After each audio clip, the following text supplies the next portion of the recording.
Bienvenidos. El tema que vamos a tratar hoy es sobre el modelado del proceso controlado. Para el curso de control e instrumentación de procesos industriales, mi nombre es José David Rojas y yo les voy a mostrar qué queremos decir cuando nosotros hablamos de un modelo de un sistema. En general, nosotros podríamos tener un esquema básico de control como el que se presenta en esta imagen, donde nosotros tenemos el valor deseado, que es el valor de la señal que nosotros queremos que el proceso tenga. El proceso es este bloque azul que está aquí a la derecha. Este bloque está sujeto a varias perturbaciones que lo que van a hacer es perturbar el sistema, es decir, llevar la variable controlada, que en este caso es la salida del proceso, a valores que no queremos. Y vamos a tener una variable manipulada, que es la variable que nos va a ayudar a llevar el proceso al valor de la variable controlada que nosotros queremos. Para poder manipular esta variable de entrada necesitamos un actuador o elemento final de control. Este es un elemento que convierte una señal a una señal de energía o un cambio en flujo de masa o un cambio en el caudal. Este actuador normalmente está controlado por lo que sería precisamente el controlador. El controlador es todo este bloque que está aquí en morado a la izquierda. El controlador tiene varias partes, tiene elementos de entrada que lo que hace es condicionar las señales para que puedan ser utilizadas dentro del controlador, un comparador que compara la variable controlada con el valor deseado para calcular una señal de error. Distintos modos de control, que sería el algoritmo como tal, que va a convertir esta señal de error a una señal de salida del controlador para que vaya al actuador, y un sistema de transmisión que lo que hace es condicionar la señal dentro del controlador a una señal externa estándar. Por supuesto, la señal retroalimentada no puede venir directamente del proceso, sino que necesita convertirse desde el tipo de variable que sea la salida del proceso a una señal eléctrica. Para eso nosotros tenemos un sensor transmisor. Ese sensor transmisor lo que hace es convertir las variables físicas del proceso a una señal eléctrica estándar. Y en sí esto es lo que sería el control básico. Pero nosotros lo que hacemos es intentar modelar cada una de las partes del proceso con un modelo matemático. Entonces, por ejemplo, la parte que está aquí en verde, nosotros la podemos convertir a un solo modelo del controlador. La parte que está aquí en azul sería un solo modelo de la planta, de la siguiente manera. A la izquierda nosotros tendremos lo que sería el controlador. Recibimos las señales convertidas al dominio de Laplace de R y Y, siendo Y la señal realimentada y R la señal del valor deseado. Este controlador CS, que está, si es un algoritmo que tiene una ecuación lineal para su cálculo, pues se puede utilizar una función de transferencia, y esta convierte la señal de error a una señal de entrada. Esa señal de entrada luego viene a lo que sería el conjunto actuador planta sensor. Entonces lo que hacemos aquí es modelar el actuador como la función de transferencia GAF y modelar el transmisor, el sensor transmisor, como la función de transferencia GST. Ahora bien, la planta puede ser muy compleja, pero para simplificar el problema lo que vamos a hacer es modelar la parte que corresponde solo a la respuesta que depende de la señal del actuador como GPDS y la señal y la parte que solo depende del actuador de las perturbaciones como GDS. Por lo tanto, la salida del sistema completa sería la superposición de estos dos comportamientos. Como podemos ver, la perturbación no necesariamente se puede medir. Si pudiéramos medir esta perturbación, entonces podríamos tomarla en cuenta dentro del algoritmo de control, pero por ahora vamos a pensar que no podemos medir estas perturbaciones. Una simplificación que se suele hacer aún más es decir que la función de transferencia de la planta GDS es igual a la función de transferencia GPDS. En la vida real no van a ser iguales, pero lo que pasa es que podría ser que las dinámicas desde las perturbaciones a la salida sean muy parecidas que las dinámicas desde del actuador a la salida. Por lo tanto, podemos simplificarlo y decir que son iguales. Y podemos meter las funciones de transferencia del actuador y del sensor también dentro del mismo modelo de la planta. Si hacemos eso, nos quedaría un sistema más simplificado, que es este de aquí, que es el modelo matemático sencillo que ustedes conocen del curso de sistemas de control, donde CDS es el controlador de la planta y CDS es la función de transferencia del controlador y PDS es la función de transferencia de la planta. Vamos a suponer que tenemos una realimentación unitaria y que lo que nosotros queremos es que la salida YDS sea igual a la señal RS, y ese va a ser el trabajo del controlador. El paradigma de control que nosotros vamos a utilizar es el siguiente. Para realizar el control con el lazo que vimos anteriormente, es necesario conocer el proceso. Y conocer el proceso significa tener un modelo matemático del sistema. Para tener este modelo matemático del sistema, lo que necesitamos saber son los valores normales, mínimos y máximos de las diferentes variables, así como el punto de operación en el que nosotros queremos trabajar. Este punto de operación siempre podemos suponer que es un estado estacionario del sistema. Y además necesitamos el comportamiento dinámico ante cambios de las entradas. ¿Para qué nos sirve un modelo? En general es la manera que tenemos para entender los sistemas reales, pero específicamente para la parte de la perspectiva de control industrial, un modelo nos sirve para diseñar el controlador.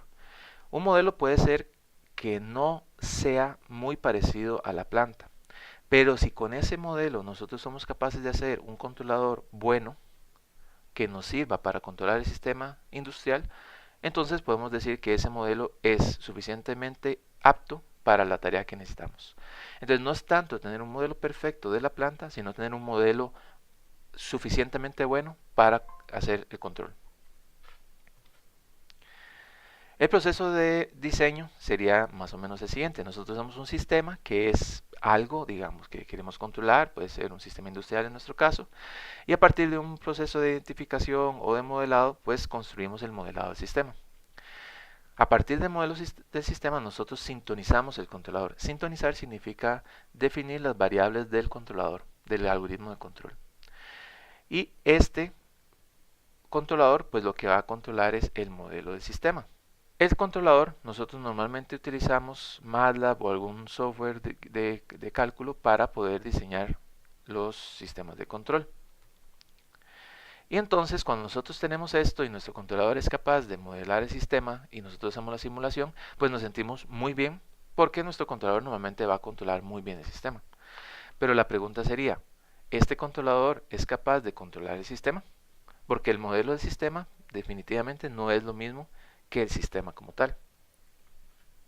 Entonces ahí es donde nos preguntamos si nuestro controlador, aunque sea capaz de controlar el modelo del sistema, sea capaz de controlar el sistema.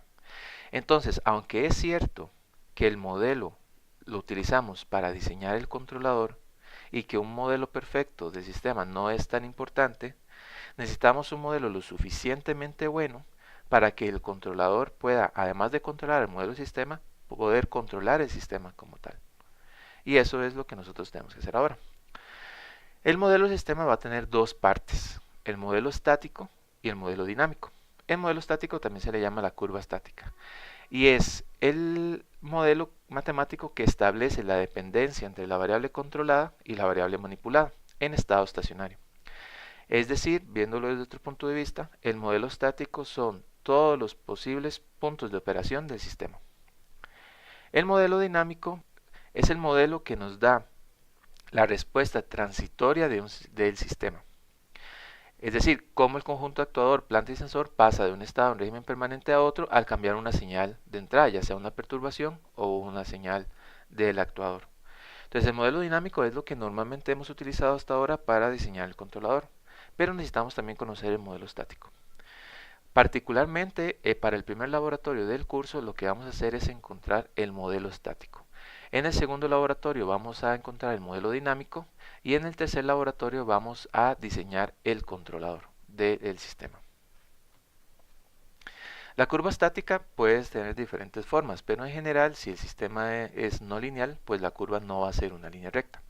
Veamos el ejemplo de esta curva estática. Esta curva estática tiene en la variable controlada en la línea vertical y la variable de la señal de salida del controlador en la línea horizontal o en la variable manipulada.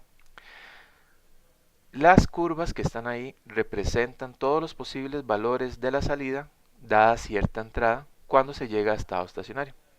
Entonces, por ejemplo, con una entrada m mínimo, nosotros vamos a tener para la curva 1, que es la que está más arriba, un valor c mínimo. Y para la curva m máximo, lo que nosotros vamos a tener es el valor c máximo, que está ahí, en la línea 3. Lo que sucede es que normalmente algunas perturbaciones van a hacer que la característica estática del sistema cambie. Entonces, por ejemplo, nosotros podríamos tener que, debido a la posición de cierta válvula o a la condición de cierta variable del sistema, podríamos pasar entre tener la línea 1 como curva estática hasta la línea 3 de curva estática. Pero en promedio, nosotros podríamos decir que la curva estática sería más o menos como la que está ahí en 2. El punto marcado como punto de operación, ese es el punto en el que nosotros queremos trabajar. Y ese es el punto en el que nosotros vamos a poner la referencia del controlador. Cuando nosotros veamos lo del modelo dinámico, nos vamos a dar cuenta que en realidad lo que estamos haciendo es encontrar un modelo que me dice cómo pasar de un punto a otro, pero que va a ser válido solo alrededor del punto de operación. Eso vamos a verlo más adelante, cuando la planta es no lineal. Ahora, ¿para qué nos sirve también la curva estática? Nos sirve para saber cuáles son los valores mínimos y máximos que nosotros podríamos esperar de la salida de control. Y es ese ámbito de control que está ahí. Entonces nosotros sabemos, por ejemplo, que dependiendo de las perturbaciones del sistema, nosotros podríamos pasar desde tener un m mínimo para lograr tener una salida c mínima y con una señal de entrada m máximo tendríamos un valor c máximo. No podemos esperar que nuestro sistema vaya más allá de C mínimo y C máximo, por ejemplo. Y tendríamos que diseñar el controlador y, si fuera el caso, diseñar el sistema para que los puntos de operación siempre caigan entre C mínimo y C máximo. Y entonces, la primera parte del curso, en lo que corresponde al laboratorio, va a ser encontrar la curva estática. ¿Cómo podemos encontrar la curva estática? En realidad es relativamente sencillo, aunque el trabajo sí puede ser laborioso.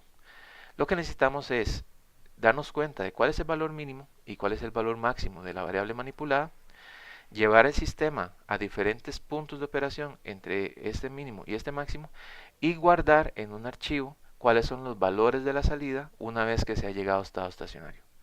Con esto nosotros ya tendríamos una idea de cuáles son los rangos de operación del sistema y más o menos cuánto es el tiempo que tardaría en llevar este sistema a esos puntos de operación.